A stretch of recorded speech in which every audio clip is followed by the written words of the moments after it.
జై శ్రీరామ్. శ్రీమాత్రే నమ. శ్రీ గురుభ్యో నమ. 2026 సంవత్సరం జూలై 27వ తేదీ నుంచి 2026 సంవత్సరం డిసెంబర్ 11వ తేదీ వరకు గోచారంలో కర్మకారకుడైన శనైశ్వరుడు వక్రగతిలో ఉన్నాడు. వక్రగతిలో ఆయన సంచారం ఉంటుంది. ప్రస్తుతం శనైశ్వరుడు మీనరాశిలో మీనరాశిలో ఆయన సంచారం ఉంది. వక్రగతిలోకి వెళ్తూ ఉన్నారు. ఆ పీరియడ్ ఏంటి? మనకి జూలై ఎండింగ్ నుంచి డిసెంబర్ ఫస్ట్ 10 days వరకు ఉంటుంది. ఆ తర్వాత మళ్ళీ నార్మల్గా అయినా సవ్యగతిలోకి వస్తారు. శనీశ్వరుడు వక్రగతిలోకి వెళ్ళడము ఒక స్పెషల్ ఇంపార్టెంట్ థింగ్. అన్ని గ్రహాలు వక్రగతిలోకి వెళ్తాయి, కానీ శనీశ్వరుడు ఇప్పుడు మేజర్ ట్రాన్సిటింగ్ ప్లానెట్స్ ఉంటాయి. గురు భగవానుడు వక్రగతిలోకి వెళ్ళిన, అతిచారంలోకి వచ్చిన, శనీశ్వరుడు వక్రగతిలోకి వెళ్ళిన, అలాగే రాహుకేతువులు ఎప్పుడు కూడా వక్రగతిలోనే ఉంటారు. వాళ్ళకి డైరెక్ట్ ఉండదు, ఎప్పుడు వాళ్ళు వక్రగతిలోనే వాళ్ళ సంచారం ఉంటుంది. సో గురు శనులు ఇద్దరిది కూడా వక్రగతి ఒక స్పెషల్ ఇంపాక్ట్ సూచిస్తుంది. ఏంటంటే ఇప్పుడు అంటారు కదా, కొన్ని తారుమారు అవుతూ ఉంటాయి. ఏం తారుమారు అవుతూ ఉంటాయి? శనీశ్వరుడు వక్రగతిలో ఉండడం వల్ల కొన్ని రాసుల వాళ్ళకి ప్లస్, మైనస్ అని చెప్పను కానివ్వండి, కొన్ని రాసుల వాళ్ళకి యావరేజ్ ఉంటుంది, కొంచెం బిలో యావరేజ్ కూడా ఉంటుంది. అంటే లాభపడే రాసుల వాళ్ళకి. ఇప్పుడు ఏ రాసుల వాళ్ళకి ప్లస్ అంటే, ప్రస్తుతం ఏలినాడు శని జరుగుతున్న రాసులకి ఆయన వక్రగతిలోకి వెళ్ళడం చాలా ప్లస్. అష్టమ శని జరుగుతున్న వాళ్ళకి ఇది ప్లస్. అర్ధాష్టమ శని జరుగుతూ ఉన్న వాళ్ళకి ఇది ప్లస్. అలాగే కంటక శని ఎవరికైతే ఉందో వాళ్ళకి ప్లస్. దీంతో పాటు మీ జన్మ జాతకంలో శనీశ్వరుడు వక్రగతిలో ఉంటే, అంటే మీరు పుట్టినప్పుడు మీ జన్మ కుండలి తీసినప్పుడు అప్పుడు శనీశ్వరుడు ఏ స్థానంలో అన్నా ఉండనియండి, ఆయన కనుక వక్రగతిలో ఉంటే కనుక, శనీశ్వరుడు వక్రగతిలో ఉంటే కనుక, అప్పుడు కూడా మీకు ఆయన ఎప్పుడెప్పుడు వక్రగతిలోకి వస్తాడో అప్పుడప్పుడు మంచి రిజల్ట్స్ మీరు చూస్తారు, సందేహం లేదు అందులో. ఇప్పుడు ఏలినాడు శని జరుగుతున్న రాశులు ఎవరు? కుంభరాశి వాళ్ళకి ఏలినాడు శని జరుగుతూ ఉంది. అలాగే మీనరాశి వాళ్ళకి ఏలినాడు శని జరుగుతుంది. మేషరాశి వాళ్ళకి ఏలినాడు శని జరుగుతూ ఉంది. సో మీకు ప్లస్ ఇప్పుడు ఈ వక్రగతిలోకి వెళ్ళడం మీ 3 రాశుల వాళ్ళకి ప్లస్. అర్ధాష్టమ శని ఏ రాశి వాళ్ళకి జరుగుతుంది? ధనుసు రాశి వాళ్ళకి అర్ధాష్టమ శని జరుగుతుంది, వాళ్ళకి ఇది ప్లస్. అలాగే ఎవరికి జరుగుతుంది అష్టమ శని అంటే సింహరాశి వాళ్ళకి జరుగుతుంది, వాళ్ళకి ఇది ప్లస్ ఇప్పుడు వక్రగతిలోకి వెళ్ళడము. కంటక శని ఎవరికి జరుగుతుంది? మిథున రాశి, వీళ్ళకి ఇప్పుడు ప్లస్. అంటే ఇప్పుడు నేను చెప్పిన ఈ రాశుల వాళ్ళకి కావచ్చు, లగ్నం వాళ్ళకి కావచ్చు. కుంభరాశి వాళ్ళు కుంభలగ్నం వాళ్ళు, మీనరాశి వాళ్ళు మీన లగ్నం వాళ్ళకి, మేషరాశి వాళ్ళకి మేష లగ్నం వాళ్ళకి, ధనుసు రాశి వాళ్ళకి ధనుసు లగ్నం వాళ్ళకి, మిథున రాశి వాళ్ళకి మిథున లగ్నం వాళ్ళకి, సింహరాశి వాళ్ళకి సింహ లగ్నం వాళ్ళకి, అందరికీ కూడా మంచి ఫలితాలని చూస్తారు. ఇప్పుడు ఎవరికి కొంచెము అంటే బిలో యావరేజ్ ఉంటుంది ఓవరాల్ గా మనం చూస్తే, బిలో యావరేజ్ గా ఉండేది తులారాశి వాళ్ళకి, అలాగే వృషభ రాశి వాళ్ళకి, మకర రాశి వాళ్ళకి. తులారాశి వాళ్ళకి 6వ స్థానంలో ఉన్నారు. So bad impact, negative impact ఉండకపోయినా కొంచెం పాజిటివ్ ఇంపాక్ట్స్ తగ్గుతాయి, అందుకని బిలో యావరేజ్. మకర రాశి వాళ్ళకి, తులారాశి వాళ్ళకి మీకు 6వ స్థానంలో ఎప్పుడైనా శనీశ్వరుడు 3వ స్థానం 6వ స్థానం లాభస్థానంలో బాగా యోగ ఫలితాన్ని ఇస్తాడు. మీకు 6వ స్థానం తులారాశి వాళ్ళకి 6వ స్థానం అవ్వడం వల్ల ఇది కొంచెం ఇప్పటిదాకా శనీశ్వరుడు మంచి ఫలితాన్ని ఇచ్చినా ఇప్పుడు ఆయన మంచి ఫలితాన్ని ఇవ్వలేకపోతాడు, కొంత తగ్గుతుంది ఇంపాక్ట్. మకర రాశి వాళ్ళకి మీకు 3వ స్థానంలో ఆయన సంచారం జరుగుతుంది. సో అది మంచిదే యాక్చువల్గా అయితే. కాకపోతే ఇప్పుడు దాని ఫలితాన్ని తగ్గిస్తాడు. అంటే ఏ విషయంలో తగ్గిస్తాడు? ఏదన్నా విషయంలో కొంచెము ఇబ్బంది పెడుతున్నాడా, మొట్టికాయలు వేస్తున్నాడా, ఇవి కూడా మనం చూడాలి. వృషభ రాశి వాళ్ళకి లాభస్థానంలో ఉన్నాడు. అసలు తులా వృషభ రాశి వాళ్ళకి ఆయన పరిపూర్తిగా రాజయోగాన్ని ఇస్తాడు. ఇప్పుడు ఆయన వక్రగతిలోకి వెళ్ళడం ఏమి చేయలేని స్థితిలో ఉంటాడు మీకు. ఇప్పుడు ద్వాదశ రాశుల వాళ్ళకి ద్వాదశ లగ్నాల వాళ్ళకి బ్రీఫ్గా ఇలా ఉంటుందండి. ఒక్కొక్క రాశి వాళ్ళకి మీ రాశిని అనుసరించి, అలాగే మీ లగ్నాన్ని అనుసరించి ఏమేమి ఫలితాలు ఉంటాయి, అలాగే ఒకవేళ నెగిటివ్ ఇంపాక్ట్ ఉంటే దాని నుంచి ఎలా బయటపడాలి, పాజిటివ్ ఇంపాక్ట్స్ ఉంటే దాన్ని పెంచుకోవడానికి ఇంకా ఏం చేయగలుగుతాము, ఇవన్నీ కూడా మనం ఇప్పుడు చూద్దాము. ప్రతి ఒక్క రాశి వాళ్ళకి కూడా విడివిడిగా చూద్దాం. ఇప్పుడు ఇంకొక స్పెషల్ సిగ్నిఫికెన్స్ ఏంటంటే, గురు భగవానుడు కర్కాటక రాశిలో ఉంటూ, ఆయనకి ఉచ్చ రాశి అయిన కర్కాటక రాశిలో ఉంటూ శనేశ్వరుడిని నవమ దృష్టితో చూస్తూ ఉన్నాడు. శనేశ్వరుడిని ఆ నవమ దృష్టితో మీనరాశిలో కదా ఆయన ఉన్నది, నవమ దృష్టితో చూస్తూ ఉన్నాడు. నవమ రాశి అవడం వల్ల ఆయనకి ప్రత్యేక దృష్టిలు ఉంటాయి కూడా కాబట్టి నవమ దృష్టితో శనేశ్వరుని చూడడము. ఆయన ఉన్నది మీనరాశి, మీనరాశికి అధిపతి కూడా గురు భగవానుడే. ఇది ఒక స్పెషల్ ఇంపాక్ట్ చూపిస్తూ ఉంది. ఇప్పుడు ఏ ఏ రాశుల వాళ్ళకి ఎలాంటి ఫలితాలు ఉంటాయి అన్నది ఇప్పుడు మనం చూద్దాము. అయితే ఇందులో ఏవైనా పాయింట్స్ నేను చెప్తూ ఉంటాను. 1-2 పాయింట్స్ ఆల్రెడీ మీకు ఈ 2 years లో జరిగినవి కూడా ఉండొచ్చు. ఇన్ కేస్ బ్యాడ్ నా ఉద్దేశం, ఒకవేళ బ్యాడ్ పాయింట్స్ ఏదైనా రాసి వాళ్ళకు ఉంటే అది ఆల్రెడీ 2 years లో జరిగితే ఇంక ఇప్పుడు జరగదు, అదొకటి మీరు ముందే నోట్ చేసి పెట్టుకోండి. ఇప్పుడు ప్రతి ఒక్క రాశి వాళ్ళకి ఏ ఏ ఫలితాలు ఉంటాయో మనం చూద్దాం. మళ్ళీ అదే గుడ్ అయితే మళ్ళీ జరుగుతుంది. ఇప్పుడు నేను చెప్పాను కదా, బ్యాడ్ అయితే ఆల్రెడీ 2 years లో జరిగి ఉంటే ఇంకా జరగదు, మళ్ళీ రిపీట్ అవ్వదు. ఒకవేళ గుడ్ అనుకోండి, జరిగినా మళ్ళీ జరుగుతుంది. అది ఇక్కడ ఇంపాక్ట్, వక్రగతి యొక్క ఫలితమే అది. ఇప్పుడు ప్రతి ఒక్క రాశి వాళ్ళకి ఎలా ఉంటుందో విడివిడిగా మనం చూద్దాం.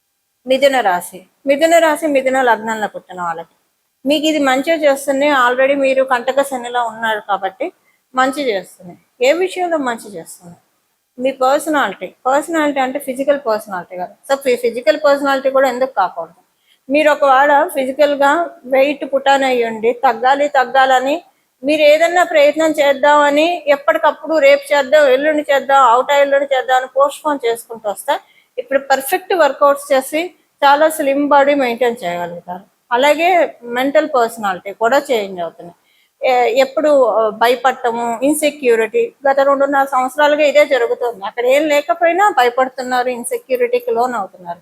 ఇప్పుడు అది ఉండదు. ఎందుకు భయము? అంతా మన పనులు మనం చేసుకుంటూ వెళ్తున్నాము. ఇన్సెక్యూరిటీ ఎందుకు అంటే, బాగా మన దగ్గర ఇంత మంచి క్యాలిబర్ ఎఫిషియన్సీ ఉన్నప్పుడు, మనకి చక్కగా బతకగలిగే తెలివితేటలు ఉన్నప్పుడు, మన దగ్గర స్కిల్ సెట్ ఉన్నప్పుడు, మనం అన్నిటికీ డిజర్వ్ అయినప్పుడు ఎందుకు భయపడాలని ఒక కాన్ఫిడెన్స్, ఒక వాయిస్ వస్తుంది మీలో నుంచే. మీకు ఈ వాయిస్ మిమ్మల్ని చాలా స్ట్రాంగ్ చేస్తుంది. దీనివల్ల ఏంటంటే మీ మెంటల్ పర్సనాలిటీ చేంజ్ అవుతుంది. ఇక్కడ మీ చేంజెస్ మీకు వస్తాయి. ఏంటి? ఫిజికల్ పర్సనాలిటీలో చేంజెస్ వస్తాయి, మెంటల్ పర్సనాలిటీలో చేంజెస్ వస్తాయి. ఈ విధంగా శనీశ్వరుడు మిమ్మల్ని ప్లస్ చేస్తూ ఉన్నారు. అలాగే దాంతోపాటు కుటుంబంలో కూడా, కుటుంబ సభ్యుల మధ్య చక్కటి అనుకూలమైన వాతావరణము, చక్కటి పరిస్థితులు ఉంటాయి. కుటుంబానికి సంబంధించిన నిర్ణయాలు మీరు తీసుకుంటారు. ఐకమత్యంతో కూడి మీ కుటుంబ సభ్యులందరూ కూడా ఒకటే మాట మీద ఉంటారు.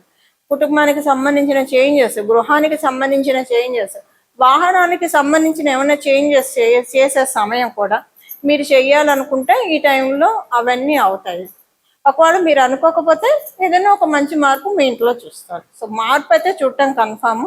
ఒకవేళ మీరు గృహం చేంజ్ కోసం చూస్తే అది మీకు అవుతుంది, అది మార్పు అవుతుంది. వాహనం చేంజ్ చేయాలని చూస్తే అది అవుతుంది. అది 2 కాదు, ఇవేం మీరు ఆలోచించట్లేదు. ఇంట్లోనే ఏదో ఒక మంచి మార్పు చోటు చేసుకుంటుంది.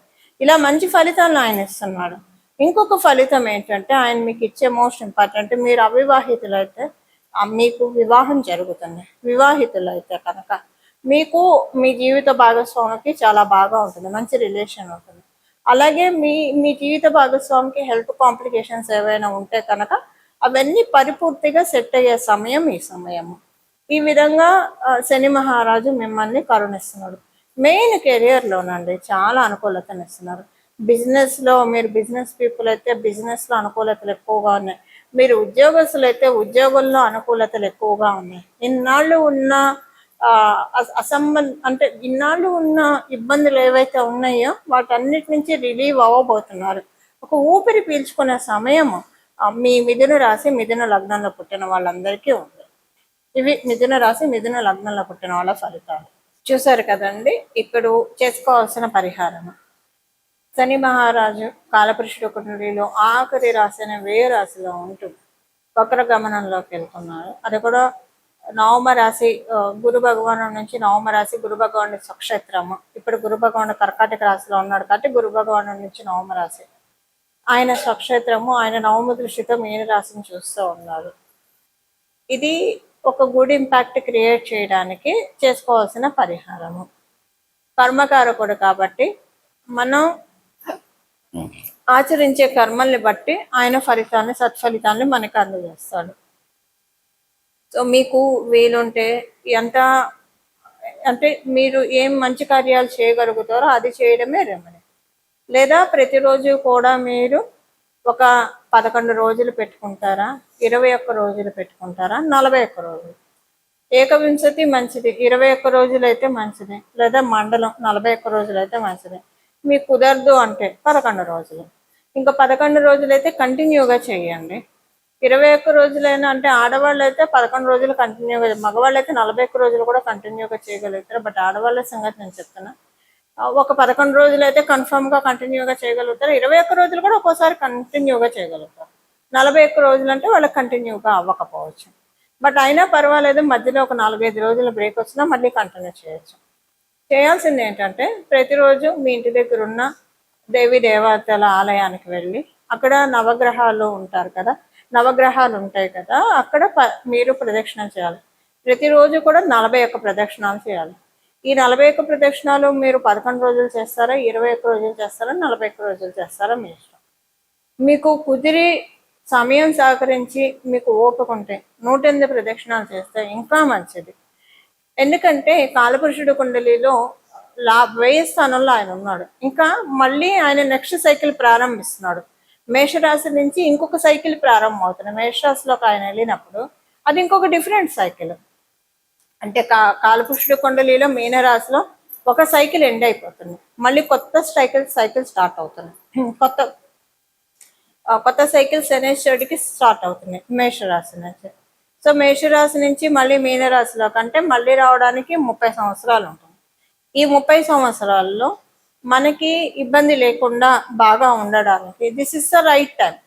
ఎండ్ ఆఫ్ ద పాయింట్లో ఈ పరిహారం చేసుకోవడం వల్ల శనేశ్వరుడు మేషరాశిలోకి వచ్చినప్పటి నుంచి ఆ తర్వాత జరిగే ఆయన ఏ రాశుల్లోకి వెళ్ళినా ఇబ్బంది పెట్టే సిచ్యువేషన్స్ ఒకవేళ ఉంటే ఆయన వల్ల అది ఇవ్వకుండా రిజల్ట్స్ని తక్కువ చేస్తాడు. ఇబ్బంది పెట్టే రిజల్ట్స్ ఉంటే తక్కువ చేస్తాడు, కానీ ఏదన్నా మనకి బ్లెస్సింగ్స్ ఇచ్చేవి ఉంటే వాటిని చక్కగా ఇస్తాడు. ఇబ్బంది పెట్టేవి యావరేజ్గా చేసేస్తాడు. అలా చేయడానికి ఇప్పుడు మనకి ఇది అత్యద్భుతమైన సమయం. దానికి కారణం ఏంటి, 30 సంవత్సరాల వరకు ఎందుకు సెక్యూర్ అని చెప్తున్నా, ఇప్పుడు గురుబలం కూడా ఉంది. గోచారంలో మనందరికీ ఇప్పుడు గురుబలం ఉంది. కర్కాటక రాశిలో ఆయన ఉండడం వల్ల, ఉచ్చ రాశిలో ఉండడం వల్ల, అది కూడా ఆయన మీనరాశిని దృష్టి పెట్టాడు కాబట్టి నవమ దృష్టితోటి ఒక 30 ఏళ్ళు స్ట్రాంగ్ అండ్ సెక్యూర్ చేసుకోవడానికి సింపుల్ రెమెడీ. మీకు కుదిరితే 41 రోజులు చేయండి, ప్రతిరోజు 108 చేయండి, చాలా మంచి రిజల్ట్స్ చూస్తారు. 21 రోజులు చేయండి, 108 చేయండి, లేదా 11 రోజులు చేయండి, ప్రతిరోజు 108 చేయండి, లేదా 41 ప్రదక్షిణాలు చేయండి. మీరు ఎంత ఎక్కువ ప్రదక్షిణాలు చేస్తే అంత మంచి ఫలితాలను మీరు తీసుకోగలుగుతారు. మీకు ఆరోగ్యం సహకరించట్లేదు, 3 ప్రదక్షిణాలు అయినా చేయొచ్చు. లేదు వెళ్ళలేరు, మీరు దేవాలయానికి వెళ్ళలేరు, అప్పుడు గోమాతని దండం పెట్టుకున్నా కూడా మీరు అందరి దేవతల్ని పూజించినట్టే. సకల గోమాతకు ఆహారం తినిపించడం ఏదైనా చేయొచ్చు. బట్ ఆ అవకాశం ఉండి ఓపుకున్న వాళ్ళు నవగ్రహ ప్రదక్షిణ చేస్తే మంచిది. నవగ్రహ స్తోత్రం ఒక 9 సార్లు చదువుకోవడం, అంటే ఒక్కొక్క గ్రహానికి ఒక్కొక్కసారి చొప్పున 9 సార్లు చదువుకుంటే చాలా మంచిది. అక్కడ మీకు గుళ్ళల్లోనే రాసి పెట్టేస్తారు ఒక బోర్డు మీద నవగ్రహ స్తోత్రాలు, ఒక్కొక్క గ్రహానికి ఒక్కొక్క స్తోత్రం రాసి పెట్టేస్తారు. అవి కూడా చదువుకుంటే మంచిది. ఇలా చేస్తే కనుక చాలా చక్కటి సత్ఫలితాల్ని అందుకోవడానికి అవకాశం ఉంటుంది. ఈ విధంగా భగవంతుడి యొక్క పరిపూర్ణ కృపా కటాక్షాలని మన అందరం కూడా పొందాలని చెప్పి మనస్ఫూర్తిగా కోరుకుంటూ మంగళం. నమో భగవతే వాసుదేవాయ.